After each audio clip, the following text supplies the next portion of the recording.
Es verdad, la Sociedad Europea de Cardiología se ha preocupado mucho de diseñar, elaborar conjuntamente con una sociedad de diabetes específica guías de práctica clínica relacionada con la diabetes. Las razones son obvias.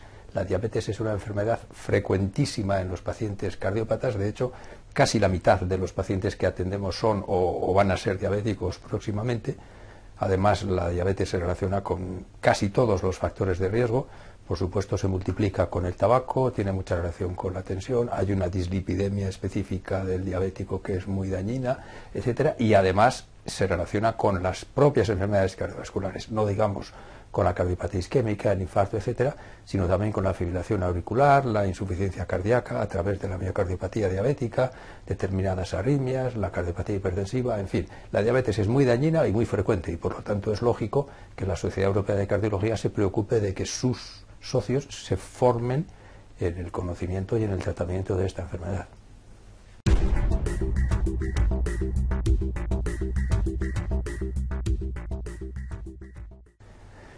Yo creo que en estas guías los índices de control están tratados con bastante sensatez clínica. Los de colesterol son los mismos que en las guías previas y son bastante sensatos porque dividen a la diabetes en muy alto riesgo cuando ya hay enfermedad cardiovascular, nivel de LDL de 70 y el resto nivel de LDL de 100. Es un asunto bastante sencillo, bastante práctico desde el punto de vista clínico y bastante sensato. Las cifras de presión arterial son las mismas que se habían dicho también en las guías anteriores, 140-85, y ya se abandonó aquella locura de por debajo de 130, etcétera, que no estaba fundamentada. Y en cuanto a los niveles propiamente de control de glucosa, pues son bastante lógicas, aunque esto ya lo veníamos haciendo. En el paciente que no tiene mucha patología, que no lleva muchos años, que es joven, que no tiene hipoglucemias, etcétera, hay que ser un poquito más estrictos. En el paciente que ya lleva muchos años, que tiene ya enfermedad cardiovascular, que tiene dificultades de control, etcétera, pues hay que ser un poquito más laxos. Control laxo quiere decir entre 7 y 8, control estricto entre 6 y 7% de glucohemoglobina. Hay que decir que las guías reconocen que pretender controlar estrictamente la hiperglucemia tiene mucha más eficacia sobre las complicaciones microvasculares que sobre las macrovasculares.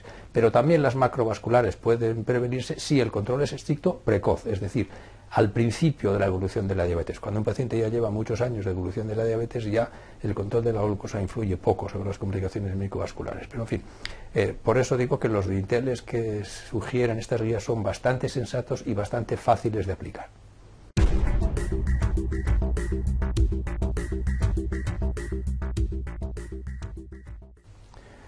Realmente no hay ninguna novedad particular porque se sigue basando el tratamiento del paciente diabético en lo que llamamos terapia vasculoprotectora. Los inhibidores angiotensínicos como los más aconsejables como primera elección para el control de la tensión arterial, estatinas a las dosis necesarias para conseguir los umbrales que dijimos, ácido acetilsalicílico solo en prevención secundaria, en prevención primaria no está demostrado que lo sea, pero se puede valorar en los pacientes de alto riesgo que no tengan a su vez alto riesgo de hemorragia, o sea que en este sentido no hay ninguna novedad especial. En cuanto a los propios antidiabéticos, pues tampoco mencionan excesivamente cómo hacerlo, simplemente se apuntan a la terapia escalonada clásica de ir empezando por metformina, añadir un segundo o tercer fármaco oral, pasar a insulina basal o utilizar los agonistas GLP. Ahí tampoco hay ninguna novedad. Y tampoco realmente hay novedades en cuanto a las recomendaciones, por ejemplo, de revascularización coronaria. Siguen prefiriendo la cirugía frente al tratamiento percutáneo en la enfermedad multivaso con arterias o con lesiones complejas y rotundamente ya dicen, cosa que en las guías anteriores no estaba del todo claro, que son preferibles las endoprótesis farmacoactivas respecto de las metálicas convencionales.